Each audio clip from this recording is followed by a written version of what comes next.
꼭 알아야 할 어제의 뉴스. 문재인 대통령은 중국 방문 첫 일정으로 제중 한국인들을 만나 중국의 사드 보복 조치에 대한 심경을 밝혔습니다. 그동안 사드 여파로 얼마나 고생이 많으셨습니까? 저와 온 국민들도 참으로 답답하고 안타까운 심정이었습니다. 문 대통령은 그러나 우리의 진정성 있는 노력에 중국도 호응했다며 양국 관계가 외부 갈등 요인에 흔들리지 않아야 한다고 강조했습니다. 지난 10월 말 양국 합의를 통해 사실상 사드가 봉인됐다는 우리 측의 입장을 재확인한 겁니다. 문 대통령은 또 난징 대학살 80주년을 맞아 희생자들을 애도했습니다. 중국인들이 겪은 이 고통스러운 사건에 깊은 동질감을 가지고 있습니다. 저와 한국인들은 동병상련의 마음으로 희생자들을 애도하며 시진핑 중국 주석이 난징 추모식에 참석하는 등 국가적인 추모 분위기인 점을 감안해 성의를 표시한 걸로 보입니다. 문재인 대통령은 방중 첫날부터 양국 관계 개선을 위해 중국에 공을 들였습니다. 이병기 전 국정원장은 2014년 10월 당시 기재부 장관 겸 경제부총리였던 최경환 의원에게 국정원 특수활동비를 상납했습니다. 당시 이현수 전 기조실장을 시켜 돈을 준비시켰습니다. 먼저 국정원 금고에 보관 중이던 5만 원권 100장을 한 묶음으로 만들었습니다. 이어서 돈 묶음 10개씩 5천만 원을 한 다발로 총 2다발 1억 원을 준비했습니다. 이병기 전 원장은 최 의원에게도 이현수 기조실장이 찾아갈 테니 만나보라는 뜻을 전달했습니다. 이후 이 전 실장은 광화문 정부종합청사 최 의원의 사무실 접견실에서 현금 다발이 든 서류 가방을 전달한 것으로 검찰은 파악했습니다. 최 의원은 원장님께 고맙다고 전해달라고 답했습니다. 이런 상납 과정은 최 의원의 구속영장 청구서에 고스란히 담겼습니다. 최 의원은 검찰 조사에서 돈을 받은 혐의를 강하게 부인했습니다. 하지만 검찰은 돈을 배달한 이 전 실장의 진술과 당시 차량 내역 등을 토대로 최 의원의 뇌물수수 혐의가 있다고 보고 구속영장을 청구했습니다. 검찰은 오늘 최순실 씨 재판에서 최 씨의 육성이 그대로 담긴 녹음 파일을 재생했습니다. 먼저 취임 직전인 2013년 2월 17일 녹음 파일에서 박근혜 전 대통령은 손학규가 전역이 있는 삶을 내놨었다고 말합니다.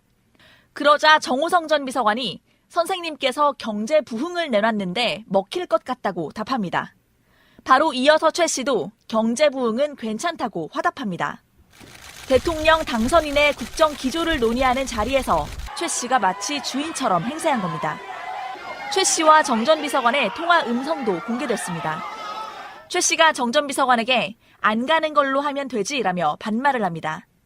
이에 정 전 비서관은 선생님 다시 한번 상의해보고 전화 올릴까요라며 부하 직원처럼 깍듯하게 말합니다. 이 대목은 2013년 12월 박 전 대통령의 행사 참석 문제에 대해 정 전 비서관이 최 씨에게 허락을 받는 내용입니다. 재판부는 내일 최 씨의 뇌물수수 혐의에 대한 결심 공판을 열 예정입니다. 방송 중간에 좋아요를 눌러주시면 새날팀들에게 큰 힘이 됩니다. 미리 감사합니다. 트위터가 진짜 언론입니다. 날씨가 무지하게 추운 날 또 방송하려고 모여드신 우리 팟캐스트 전사분들 소개를 해드리겠습니다. 새해에는 제발 개망난이 아니기 바랍니다. 야수님. 안녕하세요. 야수입니다. 예. 제가 어쩌다가 개망난이가 됐을까요? 본인이 스스로 고백하셨죠. 대학교 때 그 교수님에게 했던 짓. 잊을 수가 없습니다. 지금 반성하고 있는데.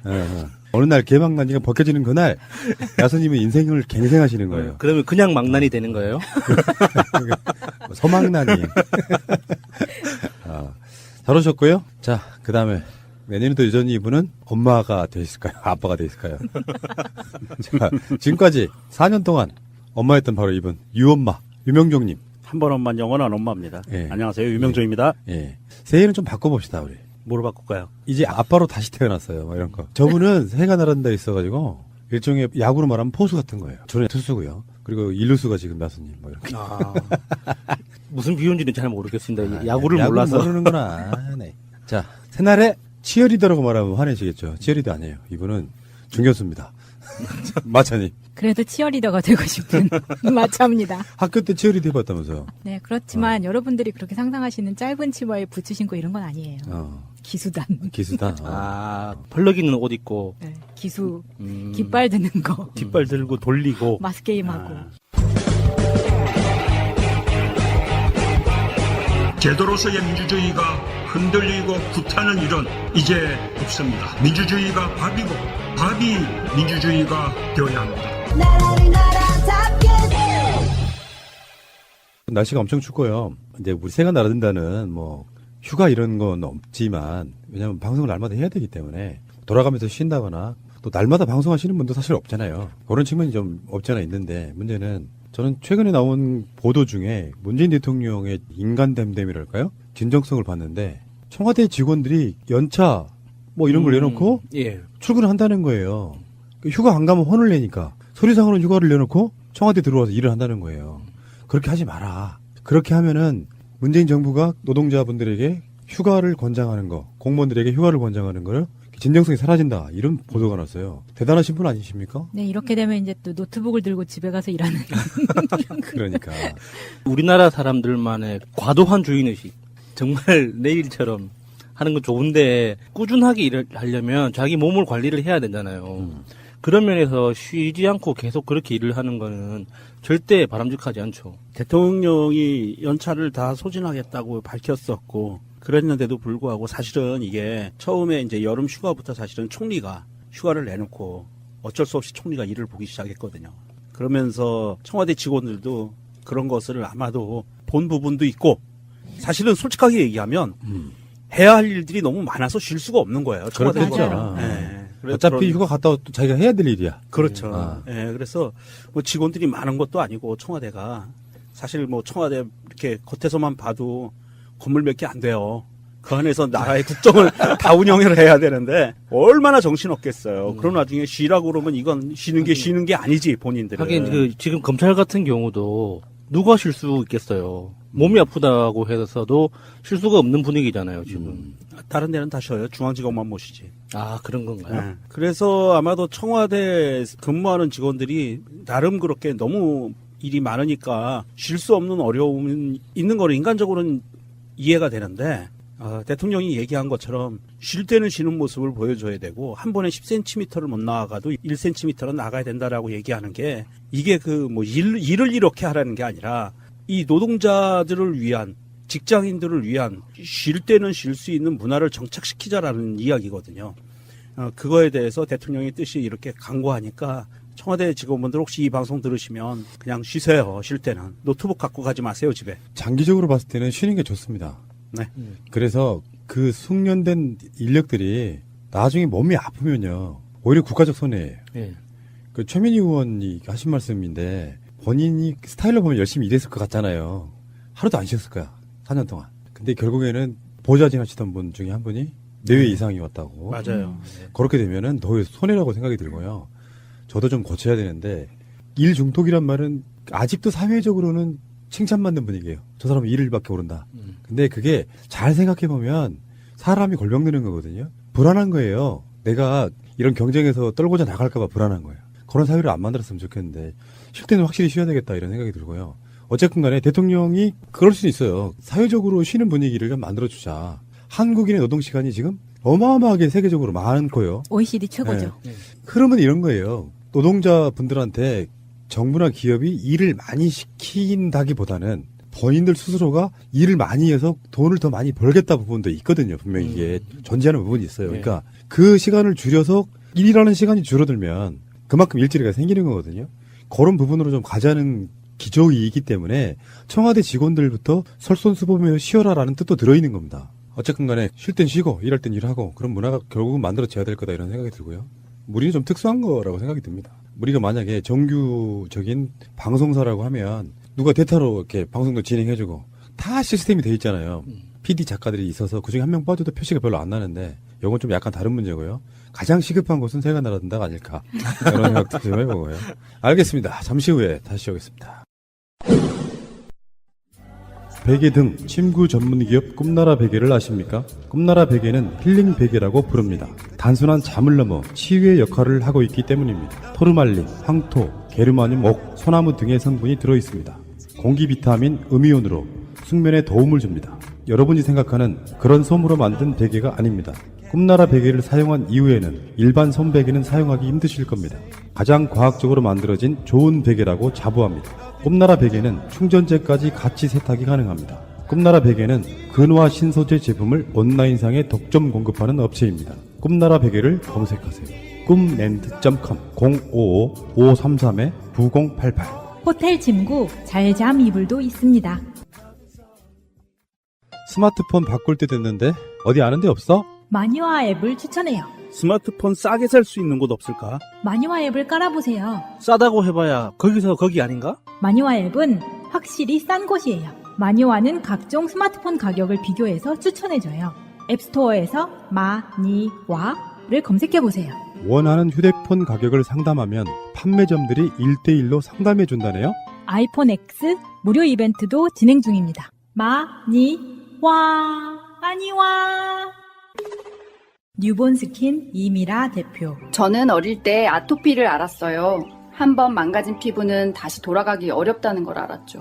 아기 물티슈라는 거 아무것도 아닌 것 같죠? 피부에 안 좋은 성분이 없어야 되는 겁니다. 물티슈 업계에 세계적 신화를 만들어낸 사람, 다시 한번 그 신화에 도전한다. 원단부터 달라야 해요. 갓난아기라고 해서 아기만 쓰는 건 아니고 아기도 쓰는 온 가족 모두 안심하고 사용하는 제품입니다. 아기들이 쓰는 스킨케어 제품도 같은 정신으로 개발했습니다. 다른 제품들처럼 아무 효과 없는 정제수를 쓰지 않아요. 피부 진정에 좋은 병풀 립스로 바꿨어요. 확실히 달라요. 간단해요. 나만의 비법이죠. 나의 아기가 쓸 거니까. 기대하세요. 갓나나기를 검색하세요. 방송은 오늘 문재인 대통령이 일찌감치 중국을 갔는데 여러 가지 얘기가 나오고 있긴 합니다만 역대급 규모의 최고의 사절단들을 대동하고 지금 중국에 갔습니다. 그래서 지금 첫날은 가서 보니까 난징으로 가셨더라고. 죄송합니다. 난징을 간 것이 아니고 난징 대학살을 언급한 것입니다. 난징에 간 것은 시진핑입니다. 그래서 거기서 우리 중국 동포들 이렇게 만나는 자리가 있었는데요. 딱 눈에 띄는 게 바로 추자연 씨가 눈에 띄더라고요. 한 2주 후에 편집이 돼서 예능에서 다시 그 장면이 나올 테니까. 예. 그리고 지금, 그 난징이라는 지역 자체가 역사적으로 의미가 있는 곳이잖아요. 중국에서는 그래서, 난징 대도살이라고 부른다고 하죠. 때마침 이게 기념일하고 딱 맞아떨어져서 그 첫 번째 방문지를 이쪽으로 잡은 게 아닌가 생각을 해봅니다. 영화로만 봤는데 그 난징 대학살에 대한 그 중국 시진핑 정권 들어서면서 2차 세계대전 때 있었던 사건들을 영화화시킨 작품들이 굉장히 많이 나왔었거든요. 그 중에 이제 눈에 띄는 것이 지진 때 많은 인명이 다쳤던 그 사건하고 광동 지진이요. 그리고 난징 대학살 이게 이제 가장 상징적으로 여러 작품이 나왔었어요. 그래서 난징 대학살 관련해서 자세하게 공부한 적은 없는데 영화로만 다 봤어요. 그래서 이게 심각하구나 이게 그 대학살이라는 세 글자 안에 모든 걸 담아낼 수는 없는 거잖아요. 그 잔인함들이. 그래서 그 찾아보시면은 좋은 작품들이 많이 있습니다. 사실 대통령의 행보는 누차 얘기했지만 하나하나의 행보마다 정치적인 의미와 메시지가 담겨 있는 거거든요. 대통령이 중국을 국빈 방문하면서 난징을 들르고 그 다음에 북경을 들을 거고 그 다음에 충칭을 들을 거거든요. 이 세 개의 도시들의 갖고 있는 의미는 북경은 당연히 정상회담을 하고 국가 원수로서 서로 만나서 우위를 다지고 하는 여러 가지 의미가 있는 수도이기 때문에 당연히 가지만 이번에 주의해서 봐야 될 부분은 첫 번째 방문한 난징이고요. 그 두 번째 충칭입니다. 그래서 난징이라는 부분은 아까 야수님이 얘기한 것처럼 일본 제국주의가 난징해서 사람들을 수도 없이 많이 학살을 했고요. 그 학살을 피해서 사람들이 공습을 피해서 대피하다가 사실은 방공호에서 질식해 죽은 사람도 어마어마하게 많습니다. 굉장히 어려움을 많이 겪었고 비참한 도시였던 거고요. 그러면서 이 난징을 방문한 것은 난징 대학살 추모일을 맞아서 사실은 중국인들의 마음에게 문재인 대통령이 미국을 방문할 때 했던 그 액션과 비슷한 겁니다. 중국인들에게 마음으로 다가가는 거예요. 중국인들에게 정치적인 메시지를 보내기보다 중국의 난징 대학살에 대해서 그 장소를 방문해서 그 멘트를 합니다. 과거 일본 제국주의와 같이 싸우고 동맹 관계였고 이런 부분들을 강조하면서 중국의 언론을 통해서 중국 전체 인민들에게 마음으로 다가가는 거죠. 이런 굉장히 이 따뜻한 행보인 거고요. 그 다음에 북경을 거쳐서 충칭을 가는 부분은 충칭을 간다는 것은 이제 거기는 또 대한민국 그 임시정부와 광복군의 소재지였어요. 그래서 김구 주석이 있었던 임시정부였었던 부분이기 때문에 이 두 가지를 합하면 항일 정신을 중국인과 공유하겠다. 이런 뜻이거든요. 그러면서 충칭은 이제 우리나라 기업들도 많이 가 있고 하니까 그 업체의 격려 차원도 있고 이런 부분도 있는데 사실 이 국가 원수가 움직이면서 이렇게 중요한 메시지를 사실은 방문하는 도시를 통해서 보내주는 거거든요. 이런 것을 봤을 때 시진핑 입장에서는 아마도 정상회담에서 기존의 모습들과는 약간 다른 모습을 보일 겁니다. 우리나라 언론들이 지금 계속 주목해서 얘기하는 것처럼 시진핑이 이번에도 뭐 원론적인 얘기만 하는 것 아니냐. 뭐 이런 이야기, 그 다음에 사드에 대한 보복, 북한 해법에 대해서는 쌍중단, 뭐 이런 것이 굉장히 부정적이다라는 기류의 방송들을 지금 전체 방송들이 하고 있어요, 사실. 그래서 문재인 대통령이 중국을 가서 과연 얻어올 것은 무엇이냐? 얻어올 것은 없다. 서로 그냥 악수하고 말로만 합의하는 선언을 끝낼 것이다라고 언론들이 앞서가고 있거든요. 그런데 제가 보기에는 조금 다른 부분이 문재인 대통령의 이런 행보가 이미 맞춰져 있는 거고 시진핑과의 정상회담에서 저는 굉장히 중요한 하나의 정치적 메시지가 나올 것 같아요. 언론들 입장에서는 쌈박한 뭔가를 만들기 위해서 갈등 관계를 자꾸 만드는데요. 제가 다시 말씀드리지만 중국도 한국과의 관계가 불편하면 안 좋아요. 네. 서로 간에 이익이 있는 거라고. 저는 이번 그 중국 방문에서 첫날 오늘 그 행보 있잖아요. 독립 유공자 후손이 자리에 참석을 했습니다. 근데 그 독립 후공자라는 게 누구랑 싸운 거예요? 일본이잖아요. 중국한테 우리도 당신들이랑 똑같이 일본이랑 싸운 나라다라는 걸 보여주는 거예요. 감정적으로 굉장히 효율적인 전략이죠. 사람이 친해지는 그 두 가지 방법 중에 하나가 똑같은 사람이 적이 되면 그 적을 두고 있는 두 명은 금세 친해지는 법이거든요. 네. 김진성 독립지사, 김동진 독립지사, 그다음에 김산 독립지사의 그 자손들, 아들, 딸, 손자 뭐 이런 분들이 이 자리에 참석을 했다고 그러는데 그 문재인 대통령이 그 갖고 있는 보훈에 대한 생각이 최근에 예산으로 반영됐잖아요. 네. 역대 최고로 반영됐는데 보훈이라는 게 북한과 싸우다만 생긴 게 보훈이 아니고요. 일본과 싸우다 이것도 보훈이고 공익을 위해서 누구를 구하다가 돌아가신 분도 다 보훈입니다. 연설을 하셨는데 문 대통령이 이 자리에 계신 후손 한 분 한 분의 가슴에는 그 어떤 훈장보다 빛나는 애국애족의 정신과 한중 우호의 역사가 깃들어 있습니다. 네, 그렇게 말씀하셨고요. 문재인 대통령의 진정성이 보이는 바로 그런 중국 방문이 되겠고요. 문재인 대통령이 이제 중국에 가서 이제 나오는 뉴스들을 다른 방송을 통해서라도 계속 말씀을 드리도록 하겠습니다. 새가 날아든다는 여러분들의 하트를 먹고 삽니다. 잊지 않으셨죠? 에피소드 제목을 누르고 플레이가 되면 오른쪽 위에 하트를 꼭 눌러주세요. 오늘도 감사합니다. 더 많은 분들이 들을 수 있도록 하트 꼭 눌러주세요. 김태우의 구속영장이 기각됐습니다. 굉장히 충격적이었거든요. 이제 법원이 의심스러울 정도. 김태우의 영장을 기각시킨 사람은 강부영 영장 전담판사. 굉장히 익숙한 이름이죠. 그리고 이따가 또 나오겠습니다만 권순호 영장 전담 부장판사.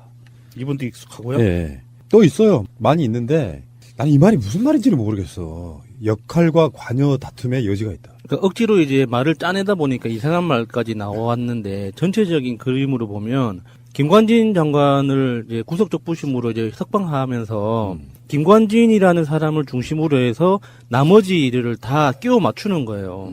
그러다 보니까 만약에 지금 이 김태효 씨를 구속한다면 김관진을 석방한 게 또 말이 안 되는 거거든요. 그러니까 김관진이라는 정말 큰 무리수를 하나 빡 찍어놓고 이제 김관진을 중심으로 해서 나머지를 다 끼워 맞추다 보니까 어떻게든 구속을 하면 안 되는 논리를 쥐어 짜내는 거죠. 그러니까 이건 맞아요. 예를 들어서 정상적인 법원이 방향성은 맞거든요. 구속을 가급적이면 유죄가 확정되기 전에는 안 하는 것 그 방향으로 가고 있단 말이에요. 최근 수년 동안 굳이 꼭 구속해야 되는 사람 같으면 증거인멸, 도주의 우려 이런 정도란 말이에요. 근데 지금 한국 사회에서 있잖아요. 구속영장 청구에 관해서는 어떻게 인식되고 있냐면 마치 죄가 없는 척으로 인식이 돼버려요. 그런 부분이 있다고. 사회적 흐름이. 네. 우리가 순수하게 선의로 법원들의 어떤 이런 식의 영장 발부에 관한 건을 선의로 받아들여서 꼭 굳이 유죄가 나기 전에 구속해야 되니? 증거인멸의 우려도 없고 뭐 도저할 우려도 없는데 라고 자꾸 그걸 표현한다고 한다면 저는 그냥 받아들일 수 있는데 여기에 있어서는요. 특히나 이제 정권 뭐 권력 이렇게 관련돼 있는 범인들에 있어서는 풀어놓는 것 자체가 증거인멸의 시간을 계속 주고 있는 거란 말이에요. 예. 그러니까 공범 관계에 있는 여러 사람들이 지금 밖으로 그냥 풀려가지고 지들끼리 계속 말 맞추고 입 맞추고 또는 관련돼 있을 수 있는 중요한 증인이 될 수 있는 사람들 만나서 안 했다고 해, 했다고 해를 다 할 수 있는 시간을 계속 주는 거라고. 제가 이 김태효 구속영장 기각을 보면서 기함을 했던 게 그거예요. 지금 푸나님이 조금 전에 말씀하신 것처럼 강부영 영장 전담 판사가 이런 논리를 세웠습니다. 객관적 증거 자료가 대체로 수집된 점, 대체로 이거 좀 법관으로 하면 안 되는 단어예요. 대체로 수집된 점. 주요 혐의 사실에 대한 피의자의 역할 및 관여 정도에 대해 다툴 여지가 있다는 점. 이것은 무슨 뜻이냐면 피의자의 역할 및 관여 정도가 이 사람은 그냥 단순 심부름책인 것 같아라고 판사가 본 거예요. 다른 거가 끼어들 여지가 없는 거고요. 그 다음이 더 중요합니다. 관련된 공범들의 수사 및 재판 진행 상황.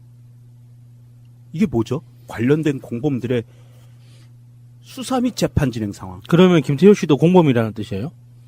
그렇게 적시가 된 거죠. 그런데 관련된 공범이 누구예요? 김관진이잖아요. 예. 그리고 앞으로 드러날 사람은 이명박이잖아요. 예. 드러날 수밖에 없잖아요. 그런데 이명박은 아직은이니까 빼놓더라도 자 김관진입니다. 그럼 이 국가의 중요 기관장들이 관련된 사건인데 김관진을 구속하지 않았다라는 논지로 김태효도 그래서 구속하지 않을 거야라는 말이거든요.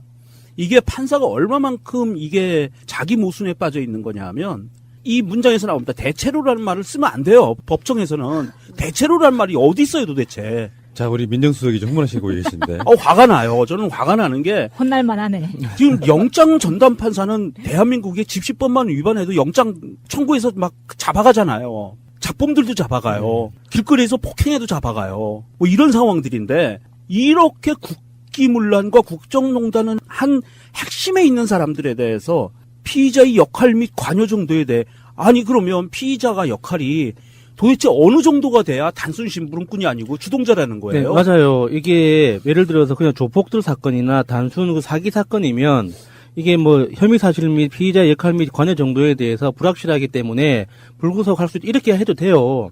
하지만 이거는 지금 우리가 다루고 있는 이 사건 자체가 국기문란 사건이에요. 이게 정부가 직접 그 조직적으로 그 정치에 개입하고 선거에 개입한 그런 사건이란 말이죠. 그렇죠. 이거는 이 사건의 그 무게를 봐서라도 다툴 여지가 있으나 구속할 필요가 있다라고 판단을 해야 당연한 거죠. 맞아. 증거인멸의 여지가 있는 부분이 있고요. 그 다음에 이것은 그만큼 이건 중요한 사항이에요. 재판부가 보기에 이건 어마어마하게 중요한 사항이고요. 이 정치적인 논리를 떠나서 법적인 논리로만 보면 대한민국 판사가 장시호 2년 6월 때렸죠. 그 법정 구속했어. 애가 집에서 기다리고 있는데. 검찰은 1년 6월 했는데 판사가 2년 6월을 했어요. 그만큼 죄의 질이 중하다. 이 사람 중요한 범죄를 저질렀다라고 판단을 했는데도 불구하고 영장전담 판사는 거꾸로 가는 거예요. 장시호보다 수백 배 엄중한 범죄를 저지른 인간을 구속할 이유가 없다라는 논지를 피는 거거든요. 기각 요정이라 그러죠. 그래서 기각 요정.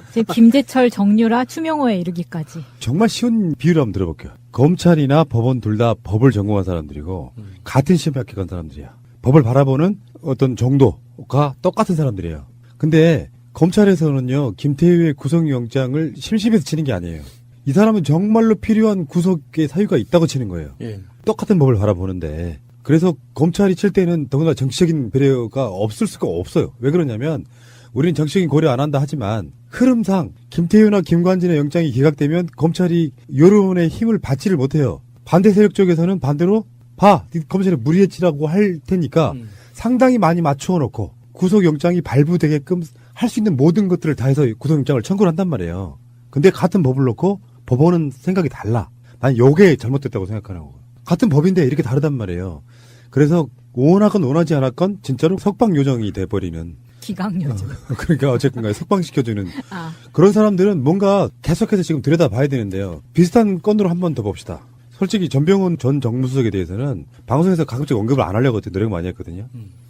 애매해요. 상당히 뭔가 짠 맞춘 느낌이 좀 나 또 이거는. 그러니까 이렇게 그 전병헌 수석에 대해서 이런 논리로 끼워 맞추면 지금 국회에서 활동하고 있는 대부분의 의원들을 이렇게 끼워 넣을 수가 있어요. 정치자금법이라는 게 굉장히 애매한 그 사항들이 좀 있어서 예를 들어서 이런 거죠. 그 19대 국회에서 그 산업위에 있는 여러 명의 의원들이 동시에 기소 의견으로 송치된 적이 있었거든요. 그게 뭐냐면 산업부 산하위에 있는 공기업에서 조직적으로 후원금을 냈다는 거예요. 그래서 청탁 입법을 했다는 혐의였거든요. 그래서 2년, 3년 동안 수사를 계속하고 그 의원들과 그 보좌진들을 정말 달달달 볶으면서 괴롭혔어요. 그래서 19대 국회가 딱 끝나자마자 어떤 결론이 나오냐. 증거 불충분이에요. 지금 전병헌 의원이 딱 그런 케이스거든요. 시범 케이스인데 예. 보도들이 막 쏟아져 나와요. 뭐 예. 그 돈으로 여행을 갔네, 뭘 받았네, 막 이모티콘을 뭐 얼마나 받았네 이야기가 나왔는데 이모티콘. 실제로 구속영장 청구에 들어가 있는 건 두 가지밖에 없어. 이게 죄가 되는지 안 되는지 제가 솔직히 궁금한데 하나는 e스포츠협회에다가 후원해줘 이런 혐의래요. 후원해달라고 하는 게 후원 받았다는 게 혐의가 될 수 있을까요? 두 번째, 정무수석으로 있으면서 기재부에다가 e스포츠에 지원 좀 해줘. 이게 죄가 될 수 있을까요? 그래서 또 플랜하는 거야. 요거는 제가 봤을 때 검찰의 헛발질이라고 봐요. 그러면은 거기서 후원하지 마. 또는 지원하지 마. 그러면은 탄압이라고 할 거잖아요. 저는 그 부분에 대해서 이제 약간 더 나가고 싶어요. 그동안 하고 싶은 말을 참았었는데 사실은 이번 사태를 보면서 할 말은 해야 되겠습니다. 더 이상 그 놓고 있으면 화가 날 것 같아요. 민정수석 말씀하십시오. 예. 검찰 입장에서는요. 전병헌 수석을 구속영장 청구를 한 것은 다가오는 이명박 구속 수사를 위해서 사실은 정치적인 결정을 한 거라고 봐요. 우리는 이렇게 공평하게 하려고 하고 있어. 살아있는 권력도 우리는 쳐. 하물며 지나간 권력, 죽은 권력을 우리가 못 쳐? 이런 이야기를 법원에다가 하는 거예요. 검찰이. 그래서 우리는 살아있는 권력도 구속할 거야. 라고 들이밀었단 말입니다. 이건 굉장히 정치적인 판단을 한 것 같은데 제가 보기엔 그거 잘못이라고 봐요. 그런데 검찰 입장에서는 이명박이나 이명박 정권의 그 최고 권력자들의 비리 문제, 국기문란 문제를 다루기 위해서는 어쩔 수 없는 선택이었다고 봐요. 좋게 보진 않습니다.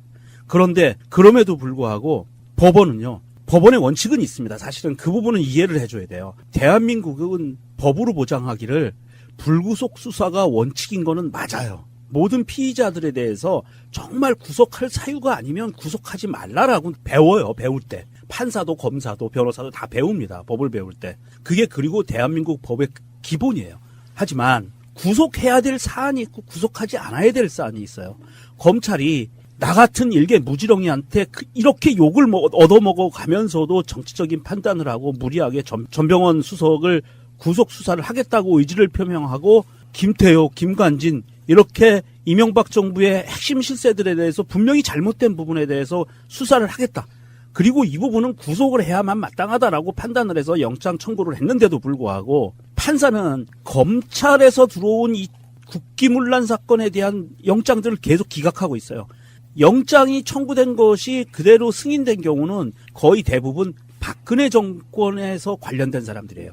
이명박 정권에서 관련된 사람들과 우병우는 철저하게 지금 법원으로부터 보호를 받고 있다고 생각을 해요.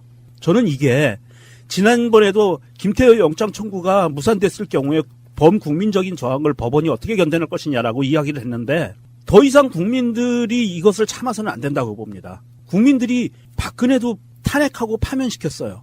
거의 나라를 다시 만들자고 하는 그런 결의를 갖고 나라를 만들어 가는데 여기에서 판사들만 지금 법원만 사법부만 비껴나 있는 거예요.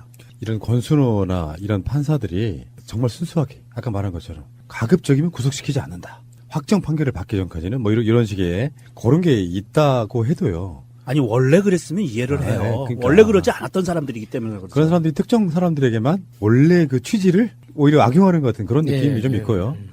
자, 그다음에 우병우예요. 권순호 판사가 우병우의 두 번째 영장을 기각해준 사람이거든요. 검찰 출석을 5번 했고 우병우가 최근까지 그리고 구속영장 청구를 2번 했는데 이번 지금 3번째 청구가 들어가는 건데 교육감 또는 과학계 블랙리스트 이런 것들까지 포함해가지고 이제 영장 청구를 됐는데 그 판사가 다시 세 번째 영장 청구의 전담 판사가 됐다. 의례적으로 대법원에서 뭐 어떤 걸 발표했냐면은 아무런 의도 없어요. 우연이다. 그 뺑뺑이를 돌리다 보니 또 그 판사가 걸린 거예요라고 이야기를 했는데 저는 그 뉴스를 보면서 이런 생각했어요. 잘 됐다. 왜 잘 됐냐? 그 부담을 갖고 있는 판사 입장에서는 사람이잖아요. 이게 AI가 아니야. 마치 부태도사 옛날처럼 구속시킨다 아니다를 계속 저울질 하는데 내가 두 번째 영장도 기각을 시켰는데 세 번째 영장도 기각시키기에는 굉장히 많은 부담이 있는 거예요. 반대로는 우리 보통은 그렇잖아. 보통은 분명히 또 이거 기각시킬 거야. 막 이러면서 미리 막 사람들이 막 독을 품고 있는 상태인 거잖아요. 이러면 아무리 심리적으로 간땡이 큰 사람도 이번에는 구속영장 쳐야겠다.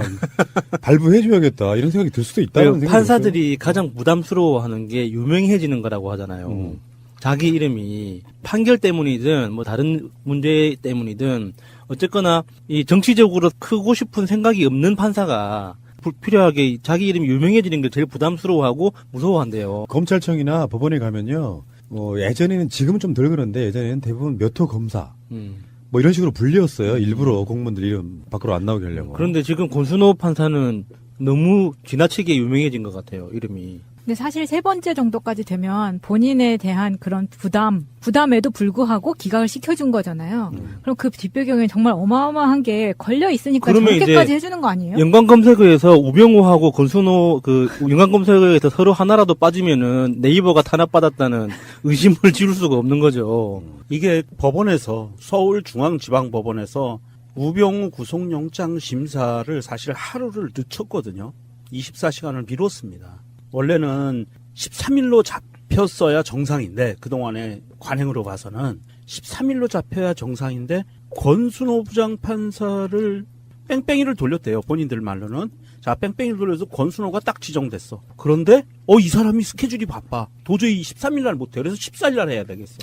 그러니까 논리가 이거예요. 법원 논리는. 지금 방송 나가는 오늘이 이제 영장 심사를 하는 날이거든요. 그러면 아마 또 12시 넘겨가지고 또 뭐 새벽이나 뭐가 이렇게 나오겠죠. 근데 이게 특권이라는 거야. 이런 경우가 법조계에서도 와 이거 정말 이례적이다. 그러니까 이게 법원의 논리가 얼마나 이 개망란이 죄송합니다. 개망란이 같으냐 하면 개망란이 이거 떼서요. 자, 뭐 이렇게 합시다. 법원의 논리가 얼마나 야수스럽냐면 아니 이 서울중앙지법원 지방법원의 논리가 얼마나 박근혜스럽고 이명박스럽냐 하면 제가 이런 예를 들어볼게요. 자, 권순호가 뺑뺑이 돌려서 13일 날 해야 되는데 너무 바빠 이 사람이. 영장을 심사를 해야 될 스케줄이 밀려 있어. 그러면 그래? 그럼 14일? 그럼 뺑뺑이 다시 돌려야지. 안 그러면 그 옆에 토스하든지. 그렇게 한가한 사람한테 토스하든지. 이게 정상이에요. 그런데 한 사람을 지명해 놓고 이 사람이 바쁘니까 그래 하루 더 미뤘다가 할게 하고 사실은 자 봅시다. 솔직하게 영장 실질심사 한다는 것이 하루가 더 미뤄지면은요. 누구한테 유리해요? 피의자한테 유리해요. 변호인들이 대응할 수 있는 시간이 하루가 늘어나요. 24시간이. 그런데 이게 법원이 내부 사정으로 인해서 그렇게 해줄게 라고 일방적으로 발표를 해버린 거예요. 이게 지금 법원들이 제정신이냐고. 이 사람들이 과연 법정신에 어긋나지 않게 자기들이 양심을 걸고 형평성에 맞게 법을 적용하고 있는지 이거는 굉장히 심각하게 따져봐야 진짜 의심스러울 수밖에 없어요. 왠지 권순호가 나올 때까지 컴퓨터 뺑뺑이를 돌린 것 같은 느낌도 들잖아요. 그런 것 같아요, 느낌이. 물론 몇 명 되지 않지만 판사가 몇 명 되지 않지만 3명이면 30%거든요. 3분의 1. 딴 사람이 나왔어. 3번 돌리면 나오는 거예요, 권순호가. 확률적으로. 아이고 알겠습니다. 잠시 후에 다시 오겠습니다. 요즘에는 단체 선물도 굉장히 많이 발전했더라고요. 내가 단체로 뭔가를 하고 싶다. 무슨 행사가 있어서 뭘 하나 맞추고 싶다 할 때 떠오르는 게 거의 없었잖아요. 거의 쇼핑몰인데? 네. 아이디어 상품들이 많네. 이분들처럼 다양한 물건이 있는 곳이 없어요. 정말 그러네. GALLERY 갤러리 gift.co.kr 1666-5404 오 싸고 영 싸네. 감동스러운 게 이거네요. 사이트에 등재되지 않은 상품이나 국내에 없거나 세상에 없는 상품도 개발 제작 가능하답니다. 오 대단한데? 단체 선물은 갤러리 기프트였습니다. 직장에 다니다 회사가 망해서 급여를 못 받으신 분, 법적으로 구제받을 방법이 있습니다. 바로 최단금입니다. 노동법은 그리 허술하지 않습니다. 못 받는 것이 당연한 것이 아니라 받는 것이 당연한 것입니다. 가난한 노동자들을 위한 곽승훈 노무사 010-9922-7766 처음 뵙습니다. 예, 저도 처음 뵙습니다. 다담네이처 간장게장, 양념게장, 새우장 품평회를 시작하겠습니다. 굉장히 잘 담갔어요. 짜지 않게. 달지도 않았어요. 예, 그 천연 재료만을 사용했기 때문에 정말 무서운 자식이었어요. 밥을 먹은 상태였어요. 그래 먹는 척만 해야지 했는데 정신 차리고 보니까 햇반 2개를 먹었어요. 저 같은 경우에는 새우장을 되게 좋아하는데 사 먹으면 1인분 새우가 한 4개 정도 나오는데 15,000원 정도 하거든요. 1.3kg짜리를 구매를 하시면 며칠은 먹을 수 있는 너무 맛있어서 제가 새우장만 3개를 구매했습니다. 엄청 큽니다. 국산 재료. 전통 방식의 양조 간장. 화학적인 거 없고 단맛과 짠맛을 많이 줄인 상태에서 굉장히 자연스럽게 먹는 고급스러운 그런 맛. 바로 다담네이처의 간장게장, 양념게장, 새우장이었습니다. 070-4062-7779 이제는요, 정치권에 있는 적폐들 두 사람만 이야기 한번 해볼게요. 정치권 적폐. 이우현. 야, 이분 좀 액티브 활동적이시더라고요. 그러니까 네. 뇌물 드시고 네. 굉장히 오랜 시간이 지난 뒤에 탈이 나셨네. 네. 이제 구속영장 청구하려고 하니까 나 아파요. 갑자기 아파. 검찰에 나오라고 하니까 또 그동안 정말 적극적으로 그 수금을 하셨더라고요. 그래가지고 아예 검찰에 출석하라고 하니까 병원에 가서 수술을 받아버려. 정말 놀라우신 분 아니십니까 이분? 글자 그대로 배째라 하는 그 배째버렸네요. 근데 그래 놓고 나서 이 사람이 그 사이에 바로 이런 게 증거인멸이거든요. 그때 뇌물 공여자한테 만나가지고 야 나한테 준 7천만 원 차용증 쓰자. 너무 막 아니 근데 그게 걸려버렸어. 아니 근데 그러면 이 이우연은 이건 명백하게 구속 사유예요. 그런데 병원에 들어가 수술 받아보면 어떻게 해? 나 포경 수술도 아니고 진짜. 아니 근데 수술을 받은 거는 아니고 심장혈관 질환 및 시술을 이유로. 심장혈관 아니 시술이면은요 뭐냐 하면 이 허벅지 대동맥에 관을 꽂아요. 아 시술이구나 그래서. 네. 그래서 스탠스로 이렇게 그렇지. 그래서 혈관 촬영하는 동맥 안으로 쭉 관을 넣어가지고 이제 치료를 하거든요. 시술이거든요. 아픕니다. 아프죠. 움직이지 못해요. 이거 시술 받고 나면 3일 동안 꼼짝 못해요. 대소변 받아내야 돼요. 그게 정말 찌질한 사람들이 보여주는 전형적인 모습인데 다른 것도 아니고 뇌물이고요. 지금 자유한국당이 이우연뿐만 아니라 뭐 원유철, 원유철. 여러분 그거 보셨어요? 원유철하고 원균 저상화가 똑같이 생겼다. 야, 씨가 대단하시구나. 뭐 이런 이야기를 하더라고요. 네. 조상인가? 네. 거기도 한 번일 것 같아요. 정말 닮았어, 정말. 피를 못 속인다는. 네. 어쨌든 간에 그런 식으로 지금 줄줄이 지금 소환되고 있는 상태거든요. 네. 근데 그 타이밍에 어차피 이 사람은 구속돼요. 이걸 국회가 방탄으로 어떻게 해줄 수가 없어. 네. 최경원도 마찬가지고. 네. 그런데 왜 이걸 잠깐 뭐 시술 받는다 그래서 달라질까 싶은 생각이 들어서 내 생각에는 한꺼번에 무대기로 뭐 하루 차이로 막 소환되고 이러는 거에 묻혀가려고 하는 게 아닐까 싶어요. 근데 이게 단독샷 받으면 좀 이렇게 부담스럽잖아. 그 영화에서 저는 실제로 이런 큰 범죄를 저질러 본 적이 없어서 범죄자의 심리를 잘 모르지만 영화나 책을 통해서 봤을 때 이 사고가 굉장히 이게 좁아져요. 단기화되고. 그래서 지금 오늘 하루라도 넘길 수 있으면 오늘 하루를 넘길 수 있는 방법을 선택하는 거죠. 그거 알죠? 저도 그런 경험은 없는데요. 젊었을 때 이제 뭐 경찰서 유치장이라도 갇혀본 적 있어요. 친구들하고 술 먹고 싸우다가. 근데 갇힌다는 것 자체에 대한 그 어마어마한 공포가 있어요. 사람의 몸이 영어의 몸이 되잖아요. 예. 그러니까 술 처먹고 막 이제 서로 사과 안 한다고 하다가 파출소에서 계속 이러시면 경찰서로 넘기실 겁니다 해서 넘겨 술 처먹고는 할 수 있어요. 그리고 나서 이제 호기롭게 경찰서 유치장에 딱 들어갔는데 술이 깨잖아요. 그때부터 엄청 회의를 내기 시작해요. 얼마나 답답해요. 거기에 갇혀있다는 게 나가지도 못하고. 그거 하루 이틀만 갇혀있어도 미치는데 보통은 이제 그 유치장에서 그 다음날 나오는 경우가 많죠.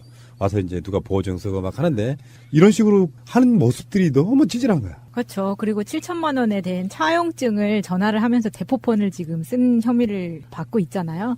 근데 이 대포폰이 원래 이 사람이 2015년 3월에 이런 이야기를 한 적이 있습니다. 대포폰 사용하는 단체가 좌파 종북, 또 보이스피싱, 또 불법 도박, 불법 사채업자 이렇게 전부 나쁜 쪽에서 쓰는 것이 대포폰입니다. 이렇게 발언을 한 적이 있어요. 오른발했네. 잘 안 해요. 잘 알고 있네. 잘 아니까 그렇게 이야기할 수 있는 거죠. 이 양반은 안타까운 게 안타까우세요? 네. 속마음이에요? 아니요. 진짜 안타까워요. 나는 이 양반이 안타까운 게 아니 이 심장혈관 수술을 심장혈관 이상에 따른 그 질환에 따른 시술을 받으러 간다고 그러는데요. 안타까워요. 왜냐하면 차라리 처벌을 받지. 저거 시술 받다 잘못하면 죽거든요. 볼 뻔했네. 그거 받지 마. 그냥 약으로 치료하시고 근데 애지간하면. 이게 그동안 받은 게 너무 많더라고요. 까지 밝혀진 것만 20여 명인데. 네. 그리고 꼼꼼해요. 예를 들어서 건설업자한테 받은 2014년에 1억은요. 수표나 현찰 둘 다 부담스럽기 때문에 이 사람이 유로로 받습니다. 오, 유로? 정치 세력 중에 저는 그 서로 간에 정신적 격차가 있다고 봐요. 최소한 이쪽 분들 중에 다는 아닐 거야. 솔직히. 근데 친문 정도 되는 분들은요. 일단 이명박이나 박근혜 정권의 감시론도 있었지만 이런 돈 죽어도 못 받아요. 성향상 돈 받아놓고 뭐 해줘야 되잖아. 돈 뇌물은 그런 거야. 네. 대가성이 다 있단 말이에요. 지금 이우현 같은 사람만 해도 받은 돈의 규모가 12억에 13억 원이에요. 밝혀진 것만. 그러니까 밝혀진 것만. 그러니까 그런 자리에 올라가가지고 일단 난 어떻게 될지 모르니까 무조건 해먹자. 이 방식으로 그냥 한 번씩 쓸어버리는 거예요. 근데 국회의원만 해도 몇 명입니까? 그쪽 애들만 해도 막 100명이 훨씬 넘는 사람들이 이런 식으로 해먹고 또 그쪽 어떤 그런 공기업 이런 데 들어가서 해먹고 나라가 다 그렇게 거덜나 버리는 거야, 알고 보면. 네. 그렇지만 또 뻔뻔하게 이런 인터뷰를 작년에 한 적이 있어요. 저는 지방선거 때 한 명도 공천을 준 사람이 없습니다. 다 경선 붙였습니다. 시의원, 도의원, 시장 다 경선 붙였습니다. 비굴한 짓 한 적 없습니다. 웃기지 말라고 해요. 남양주시 의회 전 의장한테 공천 현금으로 5억 원 받았다고 알려져 있는데요. 그게 있잖아요. 어떤 식으로 할 수 있냐면은 거기에 지역구 국회의원이잖아요. 그러면 전반적으로 거기 경선에 참여하는 사람들이 다 자기 계보의 사람들이에요. 네. 경선은 그냥 자기들끼리 일종의 쇼 같은 거고, 예를 들어서 이시면 이 사람이 이심이 작동했다고 칩시다. 그러면 그 지역구 내에서 이심이 작동해서 A 후보가 되게끔 헛기침만 해도 이 사람 돼요. 그런 방식으로 하는 거지 뭐 약체 있는 어떤 후보가 경선을 붙였다고. 아니, 이럴 수도 있어. 경선은 붙이긴 붙였는데 당연히 될 걸로 인식되는 사람 하나 있고 나머지는 그냥 들러리 하나 붙일 수도 있어요.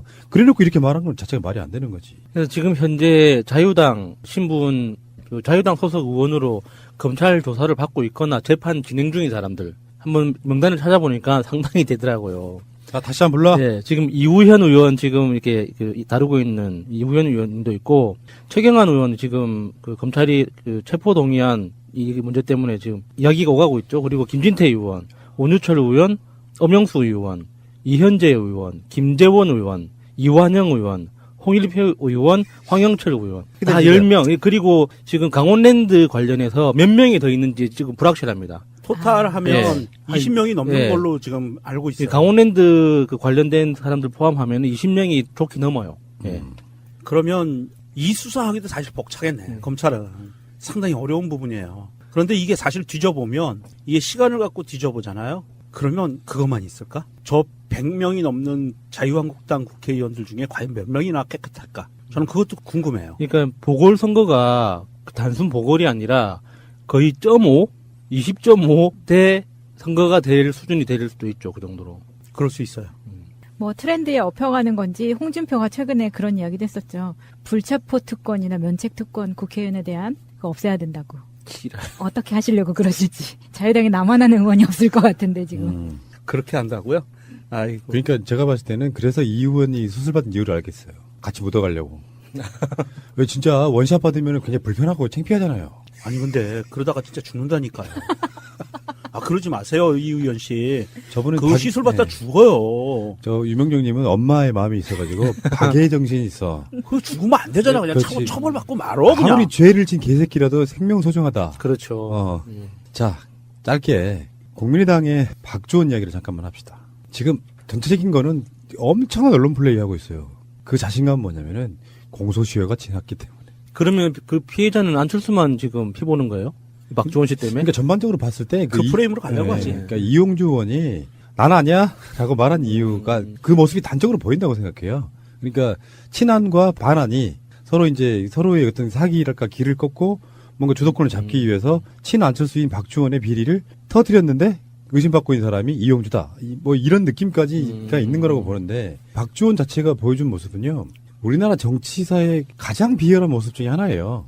그렇죠. 이 사람은 정치적 소신이나 이런 건 그렇죠. 15노치도 일단 없고 그리고 자기가 얻은 중요 부처 국정원이라든지 검찰이라든지 해서 정보를 다루는 역할을 했던 사람이 그 정보를 컨테이너 박스로 모아두고 정보를 거래하는 거예요. 하나씩 야금야금. 그러니까 이 사람 보고 떠올리는 게 누구였냐면 한상률이었어요.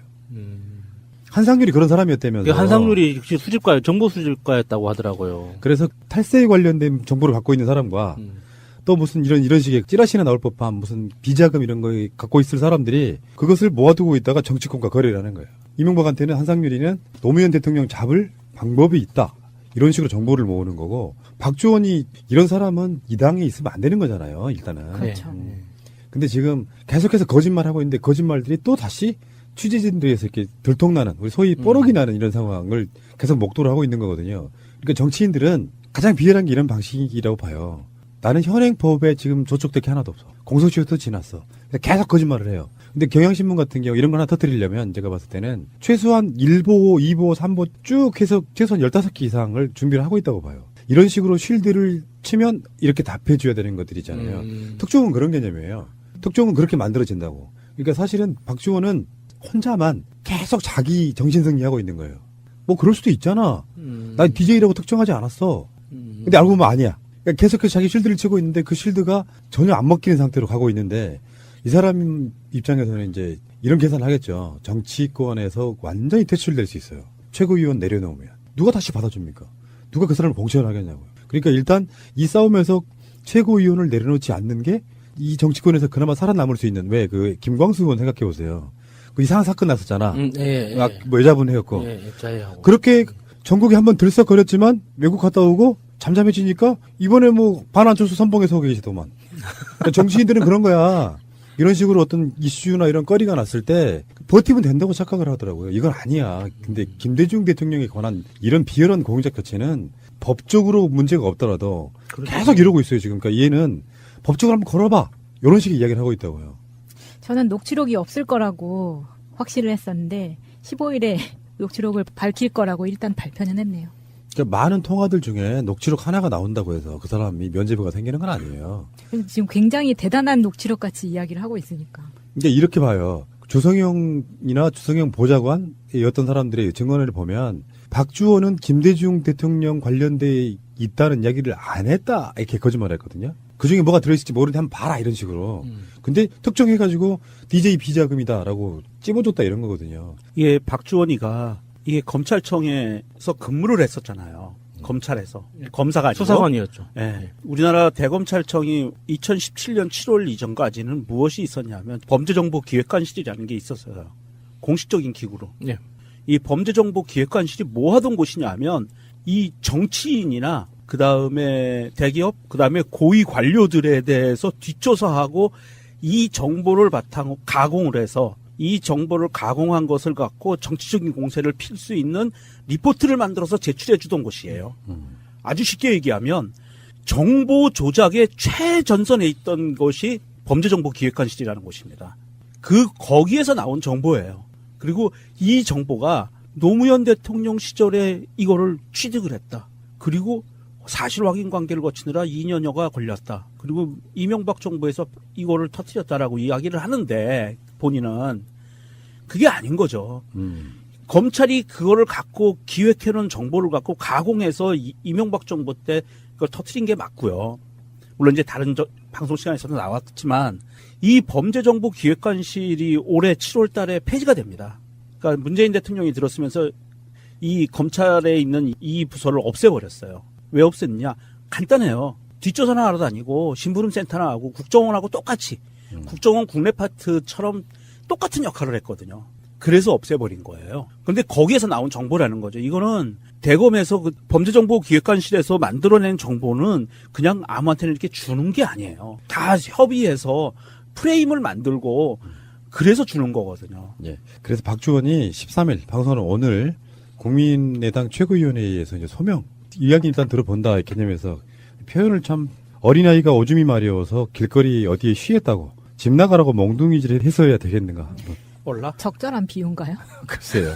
그러면서 검찰 임무수행에 대한 아무런 이해도 없이 10여 년이 지난 기억이 없는 일을 충분한 소명 절차나 조사 없이 언론 보도 하나만으로 당원권 정지로 재단하는 것이 이치에 맞지 않다. 뭐 이런 식의 이야기를 했고요. 검찰 재직 당시 나는 열심히 죽어라 이런 죄밖에 없다. 공작. 그러니까 공작. 개새끼. 삐 처리해 주세요. 뭐 피처리까지 소송 이미, 들어갔다. 이미 본인의 말로 피처리가 됐어요. 어쨌든 박주원 최고위원 참 그렇다. 솔직히 말해서요. 이렇게 최소한 자기 색깔 지키면서 지금까지 오늘 방송 이야기 보면 자유한국당 애들 정치 소신이 어딨어. 국민을 위한 게 어딨어. 뇌물 10수억 원씩 받아 처먹고 사는 게 그들의 일반적인 모습이고요. 최소한 민주개혁 진보 진영에 있는 정치인들은 그런 분들은 사실 거의 없잖아요. 근데 그 어중간에 그 국중주의다 보니까 그런 잡탕들도 들어오고 그런 것들이 사실 정치권 오염시키는 것이거든요. 난 그런 측면에서는 앞으로의 정치는 이런 식으로 우리가 이제 이념을 탈피하자 그러는데 사실 이념 탈피하면 안 된다고 생각해요. 내가 최소한 민주라는 이름을 마음속에 걸고 있는 정치인이라 그러면 뇌물 안 받고 자기 사적인 이득을 위해서 복무하지 않고 국민을 위해 싸우는 모습이 앞으로 더 나가야 된다고 보여요. 그게 이념이라면 이념이겠죠. 좌파나 우파나 이런 문제가 아니고. 그리고 우리나라도 궁극적으로는 깨끗한 우파들. 그러면 진짜 우파라고 불러줄 수 있죠. 보수적이고 그렇지만 굉장히 깨끗하고 어떤 기존의 가치를 존중하는 사람들 그런 관점으로 보수가 나와야 되죠. 페이먼트가 되면 안 되죠. 여기까지 하겠습니다. 완전한 대한민국 문재인과 손잡고 다시 하는 우리 대한민국. 끊지 마세요. 끊지 마세요. 여보, 사과 먹고 싶은데 단단하고 맛있는 사과 좀 없나? 그 마트에서 사는 건 맛이 좀 없어서 말이야. 있지. 새날에서 광고하는 장수사과, 또리장군 사과 있잖아. 지난 추석 때도 완판했고 이번 부사사과도 맛이 좋아서 엄청 잘 팔린대. 그래? 장수구는 원래 그 사과 산지로 아주 유명한 지역이지. 연말 연시고 하니까 시골에 계신 부모님하고 당신 존경하는 선생님에게 사과 한 박스씩 보내드리는 거 좀 어때? 그래 맞아. 명절 때는 여기저기서 사과 선물이 들어오니까 희소 가치가 떨어지더라고. 연말연시에 보내드리는 게 좋겠어요. 그럼 어디서 사지? 네이버에서 장수사과 또리장군 검색하면 블로그에 가격표도 확인 가능하대. 전화번호는? 010-2752-6673. 감사합니다.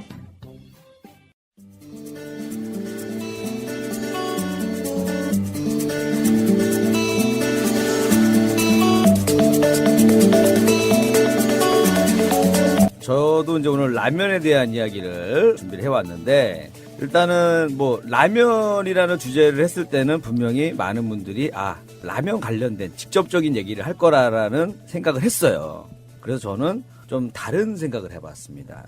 내가 대통령이라면, 이라면, 특히 이제 내가 무슨 짓을 해도 조사를 받지 않고 아무런 법적으로 나한테 책임을 묻지 않는다라고 하면 나는 과연 어떤 짓을 저지를까에 대해서 한번 생각을 해봤어요. 짓 아니면 정책. 짓. 짓으로 봐야 돼. 짓으로. 박근혜 부러웠구나. 아니.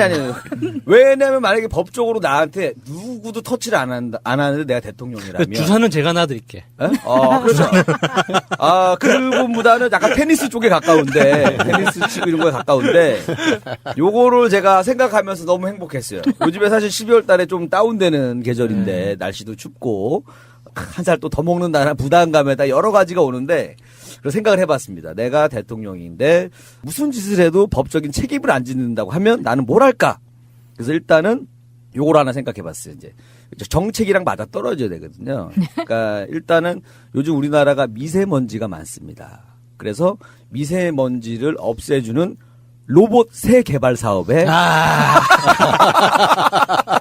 엄청난 R&D 사업을 몰빵을 해가지고 공기청정기를 물고 날아다니는 새들을 로봇 새를 만들어서 하늘에 있는 공기를 맑게 하겠다고 하면서 그 사업에 나라 세금을 어마어마하게 갖다 쓰는 거예요. 대략 한 42조 정도? 그 정도 들어갈 것 같아요. 필터 공장 사야 되겠는데요. 요 사업으로 아마 좀 많이 좀 뽑아 먹을 수 있을 것 같고. 그 다음에 또 이제 지진이 또 얼마 전에 있었잖아요. 그래서 이제 이런 분들은 요런 걸 또 놓치지 않습니다. 또 지진으로부터 안전하게 이 지진에 대한 정보를 빨리빨리 나에게 알려줄 수 있는, 국민들에게 알려줄 수 있는 로봇 지렁이 사업에 52조를 들여가지고 또 이것도 해요. 지금까지 94조 쓰셨어요. 이거 엄청나게 먹는 거야. 그러니까 진짜 이거는 뭐 나는 법적으로 조사만 안 한다고 하면은 이거 다 합니다. 다 요거는 다 그 로봇 물고기 사업에서 영감을 받은 거예요.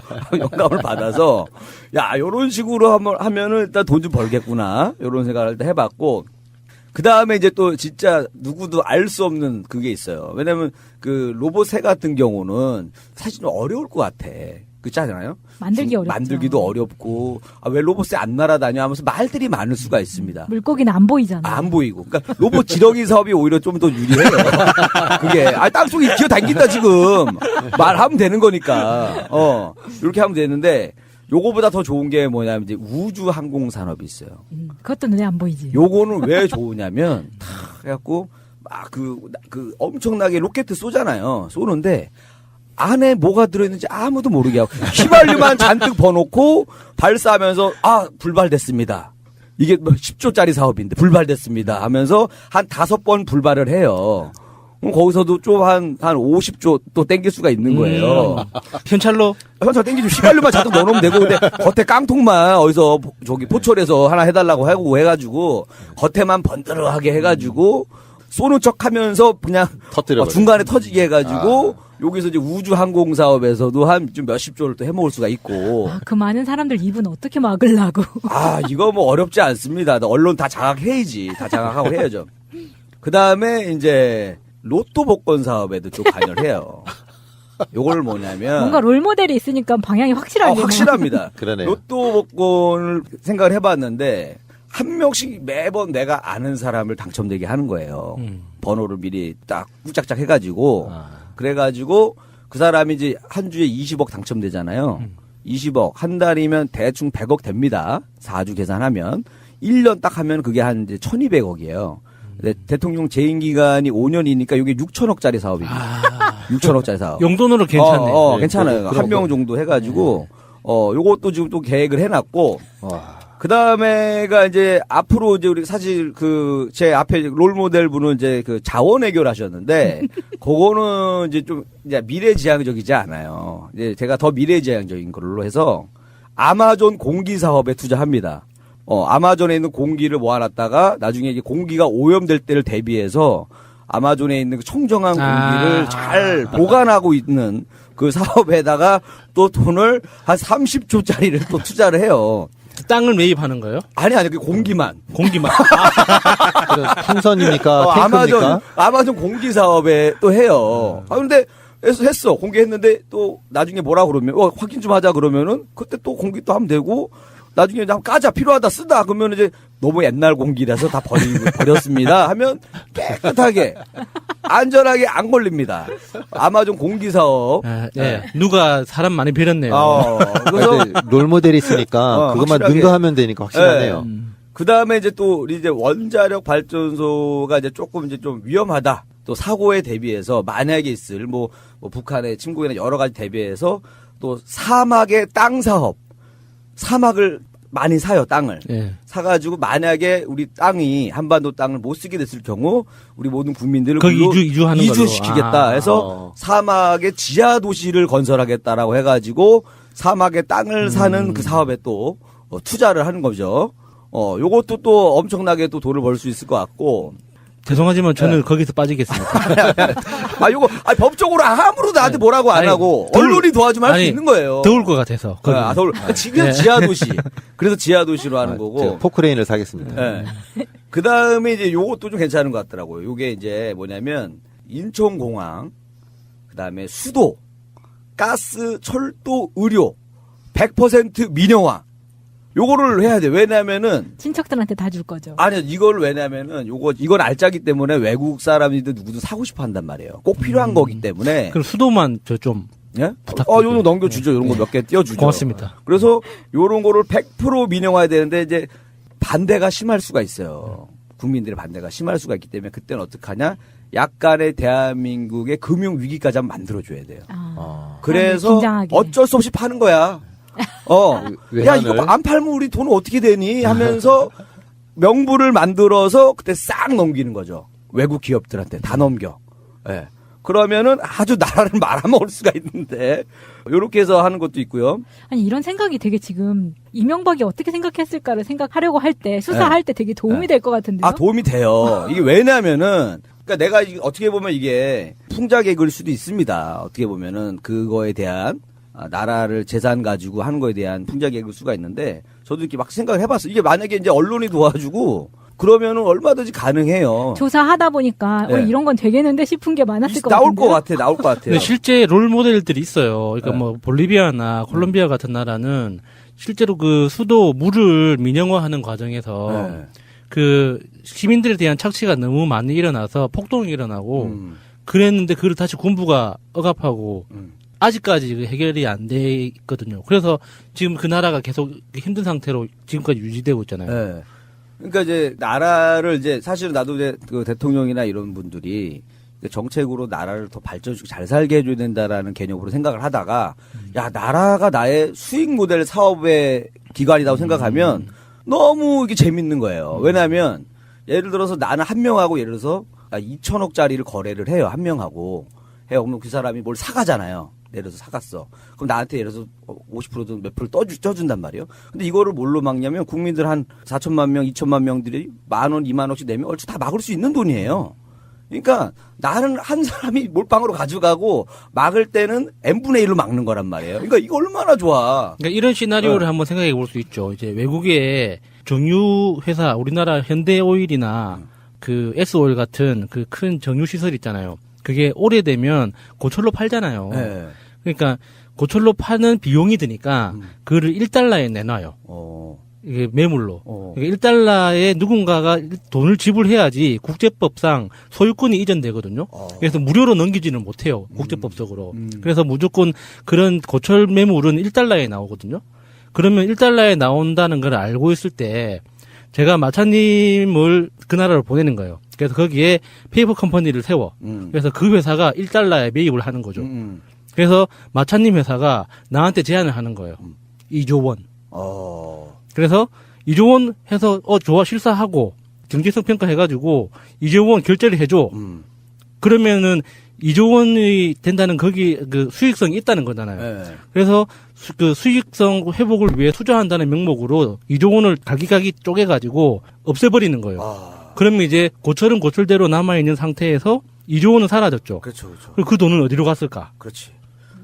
이게 기본적인 패턴인 거죠. 그러니까 요 아이템도 하나 추가 넣겠습니다. 네, 고맙습니다. 요런 거 아이디어 내면 바로 승진하는 거예요. 네, 제가 잘할 수 있습니다. 네. 네. 바로 민정수석으로 내가 안 칩니다. 바로 이런 거 하면은. 야, 이건 너무 다큐로 나가는데요. 이게 다 실화 아닙니까, 이거? 이거 제가 이제 나한테 대통령의 권한을 주고 아무런 법적 책임을 지지 않는다면 하고 싶은 사업들 계속 얘기하고 있어요. 그 다음에가 또 뭐가 있냐면 이거 좀 큰 거. 군비 관련된 거, 전투기, 비행기 사는 게 진짜 많이 남거든요. 그래서 저희는 이제 북한 쪽은 사실은 북한을 대비하는 걸 많이 했어요. 또 북한 쪽으로 해갖고 더 땡길 게 없어. 어떻게 하냐? 이제 일보라고 얘기를 잘해요. 잘해서 야 독도 문제로 조금 시비 좀 걸어줘라. 그러면서 미국하고 얘기를 해서 야 이제 일본을 좀 막아야겠다. 일본 쪽을 막기 위해서 전투기부터 해서 항공모함부터 또 다 사와요. 예. 네. 그 전쟁은 안 나. 아니, 그럴 거면은 전쟁은 안 내. 외계인 침공에 대비한다 그래가지고 네. 이제 마차님을 달에 보내는 거예요. 그래서 거기서 미사일을 쏘라 그래. 그렇지. 그런 거 좀 그래가지고 이 외계인이 공격한다고 이제 그 명목으로 이제 미국에서 무기를 막 사오고 예. 이거 얼마든지 가능한 겁니다. 명분만 있으면 되는 거니까. 마차님이 고생이 많으시네요. 네. 빨리 로버트 태권브이를 만들어야 되겠습니다. 네. 그리고 이제 또 가장 또 하기 좋은 게 이제 저축은행에서 건설 사업을 한다고 해가지고 프로젝트 파이낸싱. 네, 그렇지. 이걸 엄청 돈을 땡겨요. 그 잠깐 정전시켜가지고 네. 은행 마비 만들고. 그렇지. 농협처럼. 그런 것도 있어요. 그래서 사실 아까 그 로또 사업할 때 원래 지금 로또 사업은 국민은행에서 하거든요. 그걸 농협으로 바꿀 생각입니다. 왜냐하면 또 꿍짝짝이 돼야 되기 때문에. 농협이 전기 상태가 안 좋다고 하더라고요. 그래서 농협이 이제 로또 복권 사업을 할 수 있게끔 요걸 내가 이제 대통령이니까 정책적으로 만들어줘야죠. 만들어줘서 그것도 계획하고 있고. 자, 그 다음에 이제 이거 있어요. 요거는 좀 독한데 너무 독해서 이제 안 하려고 했는데 이제 신약을 하나 개발해요. 갖고 내가 어떤 의료 관련된 회사를 하나 차려. 눈 커지는 약? 아니야, 그런 거. 아니면 뭐 발기부전? 아니, 발기부전. 뭐 어떤? 전염병을 퍼뜨려요. 이거 너무 독해서 사실 이거는 진짜 너무 잔인한 사람들 건데. 눈이 작아지는 전염병을 퍼뜨려가지고 어쩔 수 없이 약을 사야 돼 거기서. 연가시죠? 그렇죠. 연가시 같은 영화로 나왔잖아요. 요 사업은 너무 이게 좀 잔인한데 아니 어쨌든 전 정권에서 한번 써먹어 본 적이 있는 것 같아요. 왜 그 자꾸 낙타유 먹어가지고 일부러 낙타유 그렇지, 먹고. 그렇죠. 이게 왜냐면 이제 여러 가지 중에서 가장 그래도 소프트하게 한 거고 나는 이렇게까지 가죠. 그리고 그다음에 한강 밑에 해저 도시 사업을 또 합니다. 왜냐하면 그 한강이 보이는 집도 비싼 거 아시잖아요. 그래서 한강 밑에다가 바다 속의 도시, 그 강 속의 도시를 만들어가지고 위를 보게 만드는 거고. 네, 그래서 거기 또 사업한다고 하면서 또 건설 또 할 수가 있잖아요. 그 비 오고 뻘물 들이치면 진짜 암흑이겠네요. 그것까지는 이제 하다가 이제 중단해 중간에. 이거 아무래도 안 되겠다고. 그러면 그러면서 이제 그 중간에 또 이렇게 하고. 그 뻘물 거르는 사업을 또 하면 되잖아요. 그렇죠. 뻘물 거르는 사업 하고. 점점 이게 늘어나는 거예요, 이렇게. 뻘물 관리 사업 해갖고 또 돈 들어가고. 그렇죠. 유지비 다 하고. 그건 절 주세요. 예. 할 게 많습니다, 이렇게. 그죠? 뭐, 그 다음에 이제 요즘에 또 요거가 센데, 이 가상화폐 사업. 야, 요게 대박이더라고요. 이거 괜찮네요. 가상화폐 사업. 요거 그냥 제일 대박이더라고요. 주위에 산 사람 있어요. 요즘 계속 난리잖아요. 뉴스에서. 나 요즘 깜짝 놀라요. 저 거래소 시켜주세요. 가상화폐 거래소. 거래소에. 네. 아니, 깜짝 놀래가지고, 저도 오늘 뭐 프로그램 뭐 하러 갔는데, 그 작가분 한 명이 자기 친구가 300만 원으로 시작을 했다는 거예요. 근데 지금 얼마 돼 있는지 아세요? 얼마요? 너무 놀랄 것 같아가지고. 지금 6억이 돼 있어요. 놀랬죠? 몇 개를 샀는데. 그 사고 팔고 계속 했는데 6억이 돼. 그래서, 아니, 이게 말이 되는 거야. 나도 보면서도. 야, 그러니까, 얼마 전에 저도 기사를 봤는데, 주말에 분명히 40% 떨어져서 폭락이면 되는데, 또 막 30% 올라 있어요. 그래서, 이렇게 널뛰는데, 이거 진짜 사고 팔고를 기가 막히게 하는 사람들은, 이게 될 수도 있나? 요런 생각이 들면서, 가상화폐를 하나 해야겠다. 이분들은 무슨 뭐 수학 어려운 문제를 막 채굴 해가지고 그걸로 한다고 그러잖아요. 그죠? 나는 그냥 뭐 과학 어려운 문제를 해가지고 이걸 채굴하라 그래가지고 이걸 가상화폐로 또 뿌리고. 그러니까 제가 거래소 시켜달라고 했던 이유가 그 거래 과정이 복잡할수록 중개인이 이기거든요. 그러니까 그렇죠. 도박을 하는 사람보다 도박장을 운영하는 사람이 돈을 더 많이 벌잖아요. 그런 뜻이에요. 그래서 가상화폐를 하실 거면 거래소는 적어주세요 이거죠. 아니 그런 거 넘겨도 제가 50% 떼드릴게요. 아이디어 많이 내니까 그 정도. 쿨. 네, 그리고 내가 가만 보니까 이런 거를 아까 오면서 막 생각을 하면서 막 지하철에서 막 생각 중고 있는데 야 이거 다 하고 이거 돈 다 들어오는 거 생각해 보니까는. 테니스를 많이 쳐야겠다. 이거 뭐 건강 관리해? 테니스. 야, 이거 막, 이제 생각만 해도 너무 행복한 거예요. 와. 이 돈을 지키려면 그러니까 내가 건강해야 와, 돼. 이거 건강해야겠구나. 이거 다 쓰려면은. 개수육도 많이 드셔야 돼요. 그런 것도 몸 관리를 많이 해야지 되는 사업이더라고요. 그래서 내가 요거를 참 하면서 이런 생각이 들었습니다. 진짜 이거는 언론이랑 많은 것들이 장악이 되면은 이거 진짜 뭐 저 같은 사람들이 이렇게 생각하는데 더 독한 사람들, 더 이상한 사람들이 나타나면은 한순간에 대한민국도 날아갈 수 있겠구나라는 이런 생각이 좀 들었어요. 우리 날아갈 뻔 하다가 정말 직전에 막은 거잖아요. 그렇죠. 예. 그래서 이런 것도 나는 사실 오늘 좀 교훈이 좀 많이 됐는데, 그러니까 뭐 라면이라고 했을 때 그냥 뭐 라면 얘기도 막 뭐 그분들 옛날에는 라면 많이 먹었을 거예요. 라면 많이 먹으면서 아직도 배고프죠. 난 더 이상 이렇게 살지 않을 거야 하면서 지금 엄청나게 지금 뭔가를 했다라는 의혹을 받고 계시는데 어쨌든 뭐 저는 이제 라면 하니까 요런 생각을 좀 해봤습니다. 내가 대통령이라면? 네. 뭐 그분 구치소에서 사식으로 다시 라면 먹게 될 날이 곧 오지 않을까.